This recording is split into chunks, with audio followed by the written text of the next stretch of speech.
Hello, wonderful viewer. Welcome back to Terran Mission 5. So this is the long-awaited two different version of this map.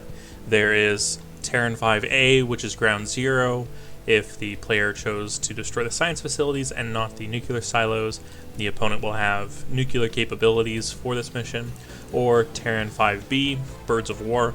This is the player chose to destroy the nuclear missile silos and not the physics facilities, and thus the opponent has access to battle cruisers. I'll go ahead and show you what the start of Terran 5B looks like for insanitybot. I won't have him play through the entire mission, as the map layout is the same and largely the gameplay is the same. It's just the difficulty between A and B is drastically different. So we'll go ahead and start B here just to show you guys. insanitybot starts with a low number of workers, a few supply depots, barracks, bunker, and then 3 outposts that have a couple of missile turrets apiece. So what will happen is 3 different sets of battle cruisers will each pull up to these outposts. They'll destroy them, Yamato cannon the defenses before moving in towards the main base. So one bunker with 4 Marines is not going to be enough to fight 9 battle cruisers. Or it's 8 battle cruisers, I believe.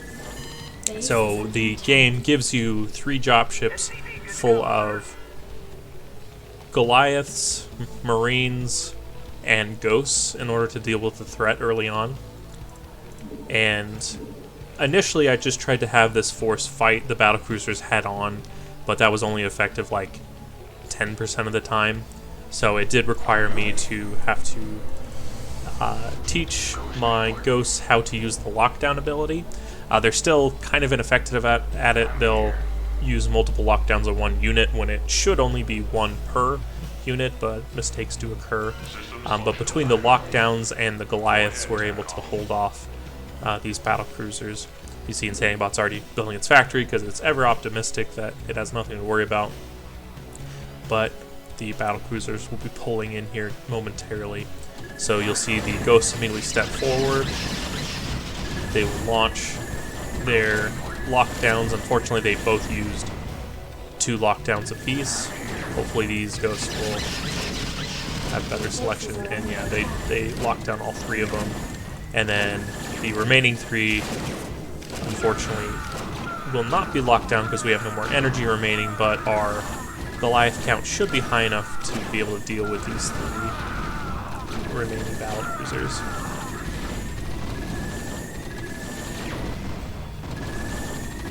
So yeah, despite the fact that the Goliaths are extremely good anti-air units, battle cruisers are very difficult to deal with in high numbers.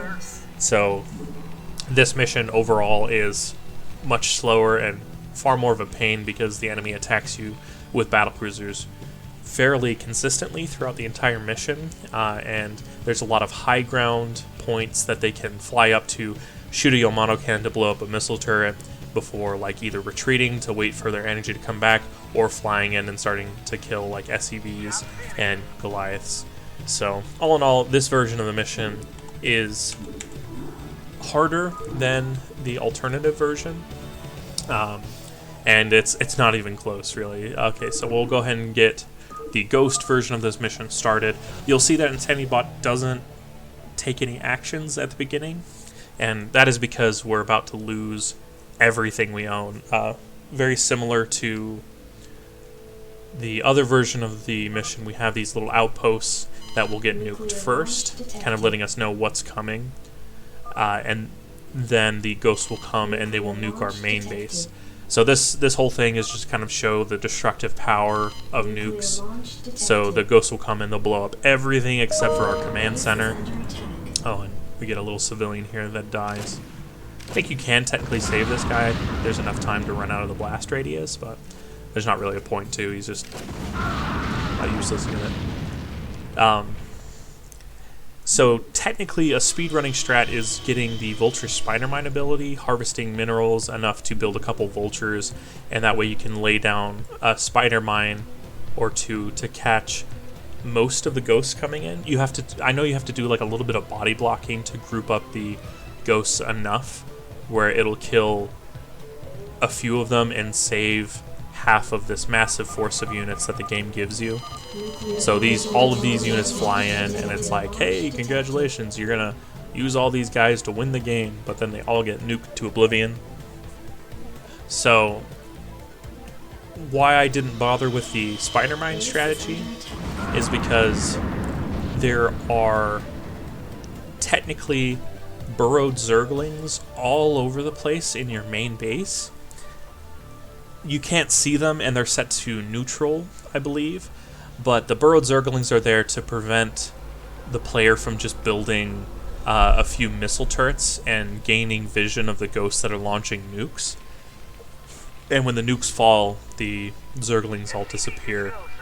But rather than having to try to deal with the burrowed zerglings making most of this terrain unbuildable, I just decided to wait until everything played out in this scenario, and then once we get the dropship full of SCVs, then we start actually playing the map. We'll come out here, we'll build our supply depot, our barracks, our engineering bay, we'll tack on a factory, we'll run out and we'll grab this expansion, and then we'll kind of play the map out normally. These two dropships as well as these marines aren't really utilized. The enemy has a ton of missile turrets just everywhere, so dropship play isn't really viable on this map, so we don't really make use of them. We could just send them across the map to die and free up supply, but I never bothered getting to that point, so we just kind of leave them here. The marines are also just kind of left here as a small defensive force. There has been exactly one occasion where a ghost has snuck all the way over and locked down an SCV right here, and the marines were able to kill the ghost. So that was enough of an instance to just kind of leave them where they are in a defensive posture just in case. We also add in a couple missile turrets for detection, and then we'll go about building up in our normal way. After the factory is started, we'll go ahead and I believe tack on one more missile turret as well as our natural expansion. And one of the reasons why I said this version of the map is significantly easier is we really only get nuked one more time on this entire map, and that's typically when we'll take our expansion. This will finish, we'll start adding on like our refinery and a few missile turrets, and as that's happening, usually a ghost will come and will nuke this base, and then after it gets nuked the first time, it like never happens again. Occasional ghosts will come in cloaked and like start shooting at units, but like as far as nuclear missiles go, like that's really the extent of it. So it's significantly easier than having to deal with battle cruisers throughout the entire mission. Oh, a fun little fact. So the way that the enemy is able to launch all of those nukes at the start is over in this area. At the very beginning of the mission, there are actually 12 command centers with nuclear silos attached, just planted right here. So they're only for the purpose of the initial kind of scenario, and then after the nukes are all launched and landed, all of these command centers just disappear. So it's kind of a seeing behind the curtain when you open this up in like a map editor and are able to see kind of how Blizzard executed the scenario. And it's kind of funny that the restrictions still apply, even in this ludicrous scenario of Ghost coming in and launching 12 nukes. They still needed 12 silos, so they just kind of stuck them out on the map somewhere.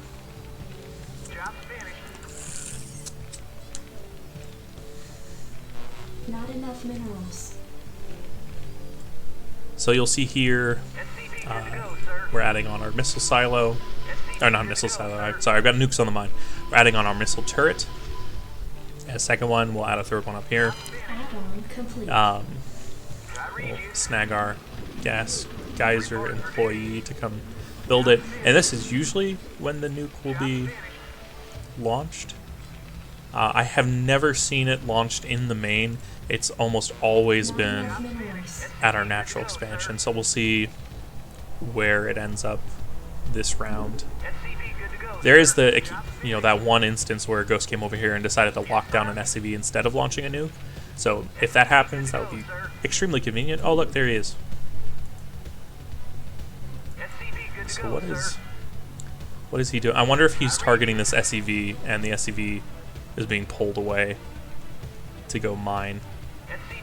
Oh, yep, there. Oh no!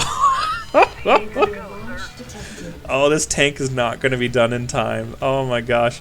I guarantee the... Oh, but SCVs to the rescue? SCVs to the rescue? Oh, coming in clutch. Holy cow. Alright, so... So the tank would have killed the Ghost, but probably not before the nuke fell. So that was clutch coming from the SCVs. On the downside, I think one of the gas employees up here was utilized to either build a missile turret. That was probably that was. So the SCV that had originally built this refinery is supposed to be assigned as a gas employee as well. He was pulled over to the missile turret to construct it, and there's recently I discovered a bug where after a unit is pulled from a refinery to construct a building, they are not reassigned as a refinery employee, but the refinery still thinks that it is employing that SCV. So that leads to, instead of having 3 SCVs harvesting from this refinery, we just have 2, which is suboptimal, especially when we're going for mech. That is a bug that I'm still troubleshooting and trying to find where that break is occurring. And it only happens every so often, because typically construction is pulled from SCVs that are assigned to minerals. It only pulls units from refineries if there are no SCVs within a given radius. So like, because this base was freshly constructed and we only had like 2 SCVs over here, it pulled 1 in for this turret here. This turret was already done, and then it searched around, couldn't find an SCV within range, so it pulled the gas employee over to this missile turret. So again, I know when it's happening, but I have yet to really dig in and find why. So that's another work in progress. We're tacking on 2 additional factories. We'll go up to 3, and then we'll kind of tech up to armories, a starport, science facility. We'll grab this second geyser here in a moment. I believe this is tied to having 2 siege tanks, and then it grabs the next refinery. And again, those might seem like odd decisions, but like, it leads to decent play in multiplayer maps, so that's kind of why it was originally designed that way. SCV good to go, sir. All right, bring it on. So we've already got our spider mine upgrade. All right, SCV good to go, sir. Base is under attack. Oh, we'll pull over a defensive squad here in a moment. All right, bring it on. Unless these units are technically outside the range of the defensive squad, which doesn't seem right. I felt like the range extended to this cliff side, but the current evidence would suggest otherwise. But these fire bats should get close enough where... Your forces are under Yeah, attack. here we go. Aegis squad's coming over. Something on your mind? And fortunately, the units popping out kind of aggroed the enemy force. So now they'll meet the defensive squad.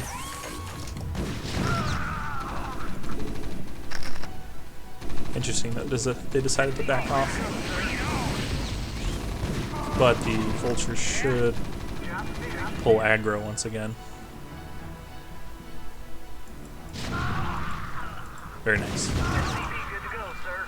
Alright, yeah, so building out our wall of supply depots to, keep the troops fed. We'll continue to tack on additional vultures and siege tanks. Most of the gas, I believe, is being put into, building production. That'll change when we'll grab this second refinery. Again, that should be right when we get that second tank. SCV good to go, sir. SCV good to go, sir. Bring it on. Oh, it's going to make a liar out of me.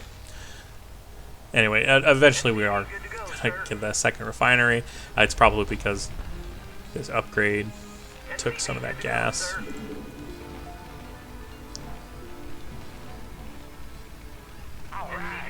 Oh no. This is, I know why it's doing this, actually. It's because we have so many minerals, it's not bothering with the... Because, like, ideally we want a unit composition of 6 vultures / Goliaths for every 3 siege tanks. But since we have so many minerals, it's not bothering with the check, and it's just throwing vultures out the door as fast as possible because we have the minerals for it. But the check for the siege tank should come before the vulture check, so I'm not sure why it's prioritizing vultures over tanks. Unless, it was probably the gas being reserved for the science facility. And another attack coming in from red. Forces are under attack. It's 4 Marines. Might take out an SCV or 2, but shouldn't do much before we're able to clean it up with our defensive squad. There's that second tank. There's the refinery. Okay, and now we'll spool up to where we should be.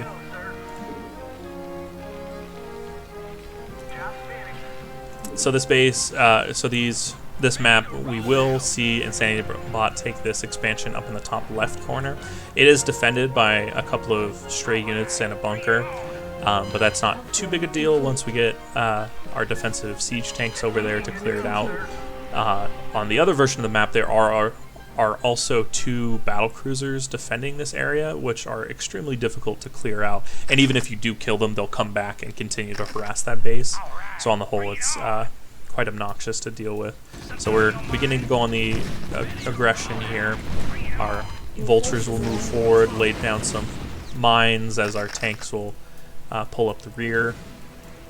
And again, our mine behavior is quite good on this map because we'll have vultures come over from our main base and lay mines along the way. We'll have vultures come from our natural and lay mines along the way. And all in all, most of our choke points leading to our bases will be covered with mines, which will really help defend against, you know, cloaked ghosts coming in.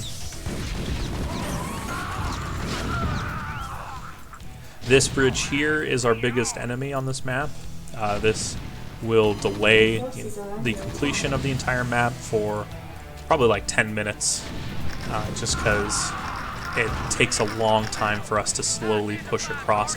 They have defensive structures across the way, and they'll send in a few units to try to defend, and that just leads to siege tanks sieging up on the bridge to try to deal with the threats across it, and you know, that just slows down the entire process of us filtering across. There's also like 15 spider mines placed by the enemy right here. So the first units that aren't vultures or SCVs trying to get across will all blow up. Yeah, as you can see, we gained some vision there from the scan, and we cleared out, I think, most of those. There may be like one left right here. But this bunker will cause us a few problems. Lockdown unit, causing congestion. Your forces are under attack. Yeah, ghosts are very obnoxious versus mech, but like I mentioned in the last mission, they themselves don't do a lot of damage, so.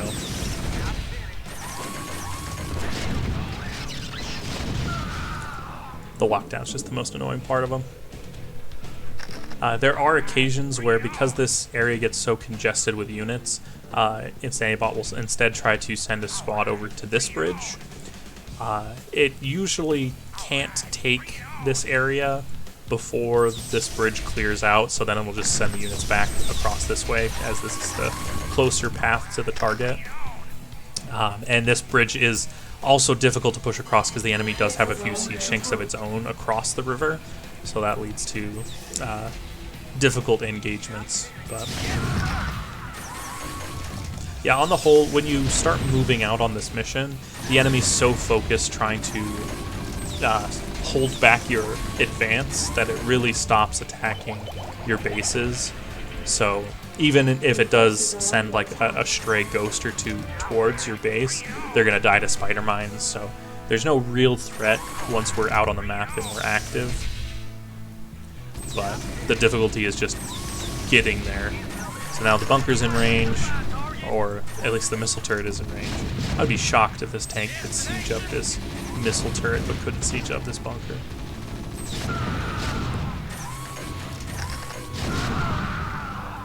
Alright, the last defensive units are cleared out.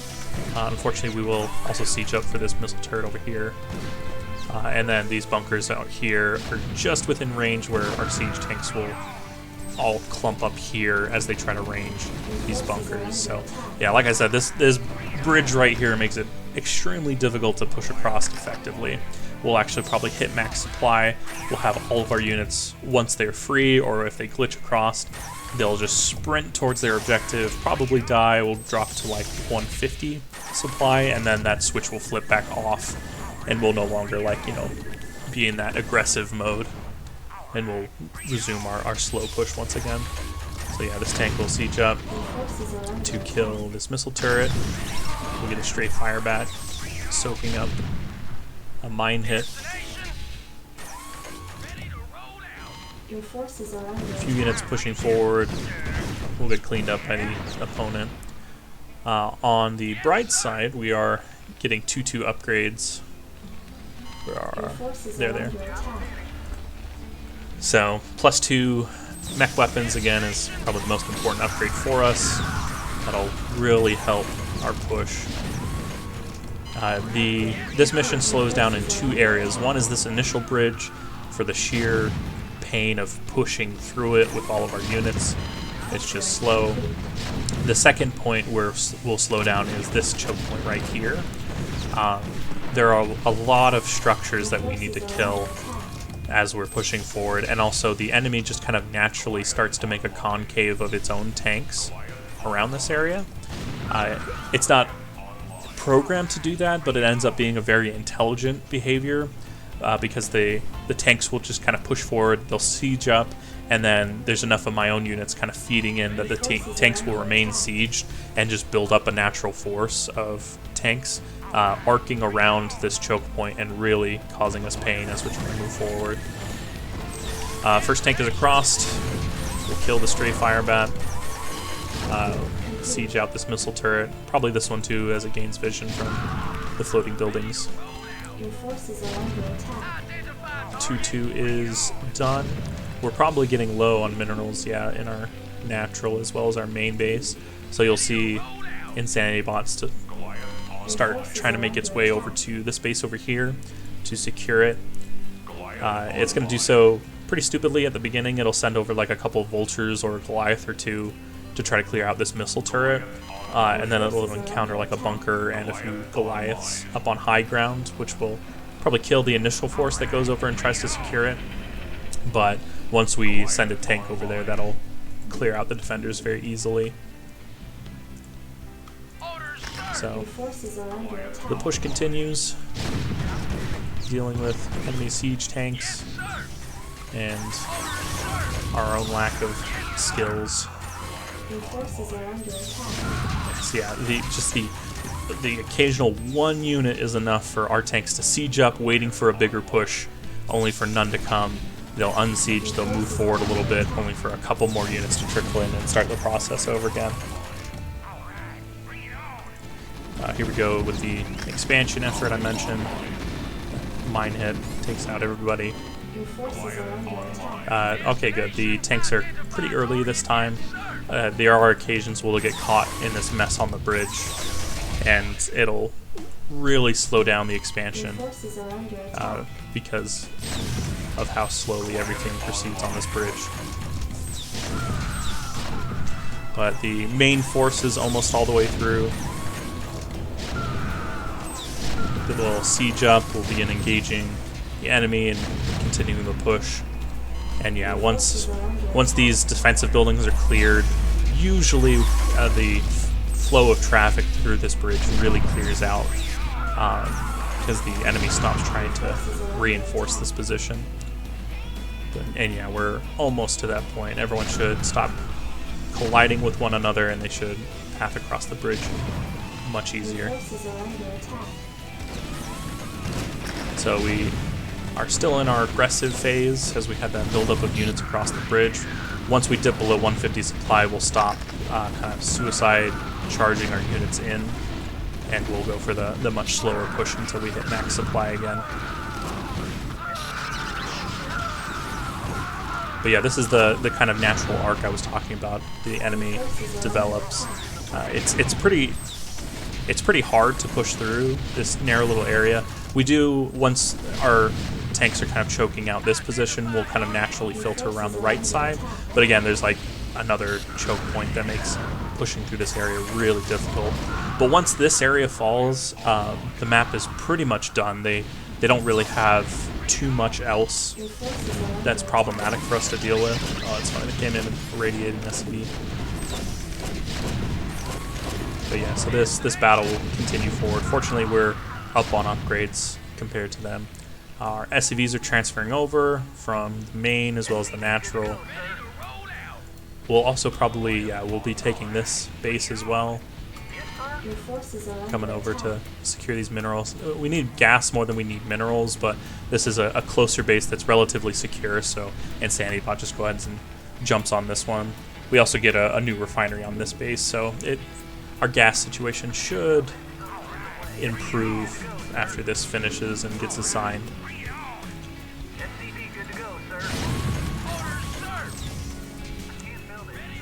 But yeah, so we're through the first initial slowdown, we've hit the second one, and we'll just make continuous progress, slowly pushing across with our tank line.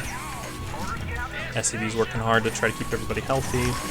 We haven't added any science vessels, that's just due to our lack of, gas.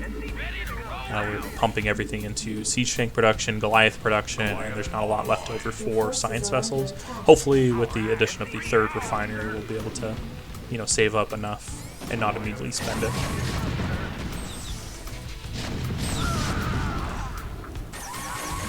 The buildings in this case are a little bit less effective. Ideally, you would want them moving up to give you vision of like the opponent's siege tanks, but the buildings are trying to float towards our target, which is in the top right corner in this case. So they're moving to the right rather than moving up and not providing nearly as helpful vision, because we're gaining vision over here, which there's no enemies over here. We'd rather have vision up here. And again, yeah, these enemy structures are also cause of the slowdown. There's just a lot of supply depots, the refinery, barracks, all this stuff that our siege tanks will kind of siege up and attack. I mean, he really shouldn't siege up for, buildings like supply depots or barracks. A siege tank single target damage is actually better unsieged, but like the splash damage makes siege mode like infinitely better once you're hitting units and getting splash damage around those units. But like for something like a supply depot, it's probably better just to like unsiege and have all your tanks attacking at once. But again, that's an optimization that's in the future and not present. So we've hit the max supply again. Ghosts are making everything obnoxious. Unfortunately, everything's trying to pass through this choke point and are only slowly making the way to the right. But once these siege tanks kind of clear an avenue, everyone will go on the aggression once again. This base, its defenders are positioned to the left, which is unfortunate. They really should be positioned to the right, as that's where the enemies will come from. But insanitybot sticks them here. I mean, this is typically good enough to handle like Marines or Firebats or Vultures that come over and try to attack the workers.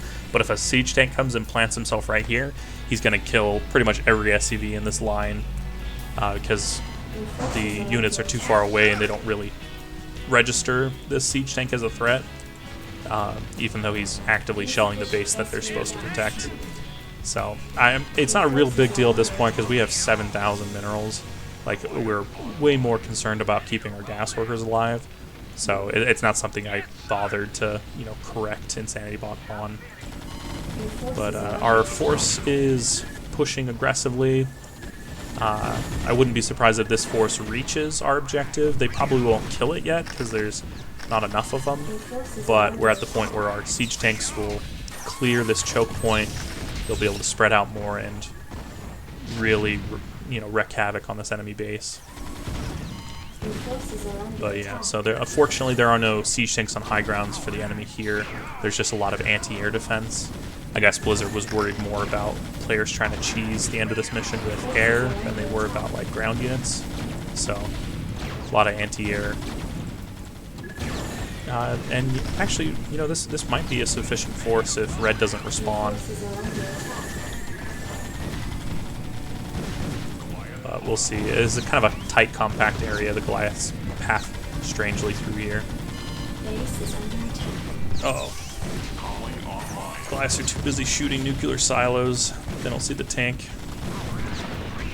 Ooh, that's a big hit. Your forces are under attack. The end of this mission is quite interesting because this command center, even though it is red and it is hostile and your units will actively shoot it, it's technically a neutral unit. It's just set as hostile at the start of the mission. So, as I mentioned in previous missions, whenever neutral units get blown up and cause like triggers to happen, it causes like issues within the Broodwar API, specifically like the bot manager. But so when this blows up, it's led to crashes before, where things have blown up, triggers have caused it, and the API really doesn't like it, and it kind of implodes. So hopefully that doesn't happen here. It shouldn't. I've taken a lot of steps to ensure that doesn't happen, but it is something that has happened before. I think it's due to the fact that it's caused by an event handler.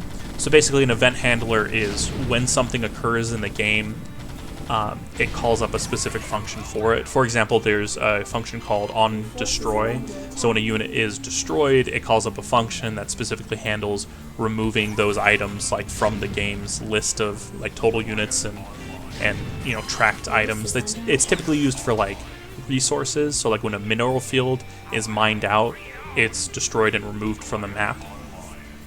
But for some reason, these special buildings, the neutral units that are objectives, when they get destroyed, it really causes some issues. So ideally, insanitybot, when it gets close to finishing this command center off, it will pause all of its actions just to avoid a crash and finish off the mission without issue. I mean, it really doesn't matter if we're no longer taking any actions. We have built a science vessel somewhere. They probably got... Oh yeah, there it is. But yeah, so when this command center gets low enough, we should stop all of our activity, and the final mission will play. We've got the NORAD 2 coming out to surrender from Minsk. Does 50 damage a shot, both to ground and to air, 4 armor. Very decent unit. It's laughable when Jim Raynor pulls up with his battlecruiser. So like here's the base battlecruiser with 25 damage apiece, NORAD 2 with 50 damage apiece. But just wait until Jimmy shows up.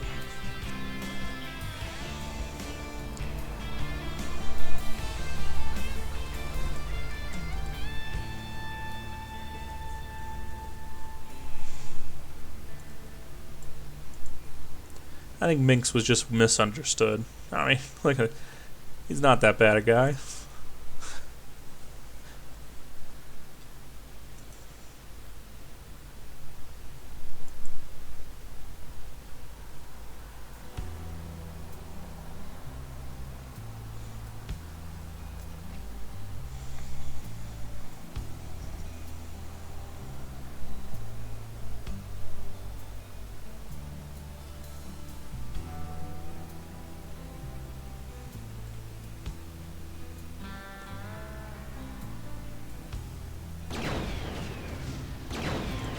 And there's the Hyperion. Does 50 to ground, 30 to ground units and 250 to air units. I mean, these values are probably specifically for this cutscene, but still, it's hilarious to see. This is 50-50 for NORAD, and then 250 to 30 for the Hyperion. But yeah, so that is Mission 5 complete. We did the much easier version for the nuclear missiles. As you probably saw, there's only really one nuke or two nukes launched the entire time outside of that initial volley in the situation, and we managed to complete that in 31 minutes and 24 seconds. Again, if I was better about moving across bridges and through choke points, we could probably cut 15 minutes off of this. But it is what it is, and again, I'm not trying to really speed run through everything. I'm just keeping track of the time because it'll be fun to put that up as a total at the end. But yeah, thanks for tuning in, and we'll come back for Mission 6, which will be another interesting mission, and we're one step closer to the end. So thanks for tuning in, and I'll see you next time.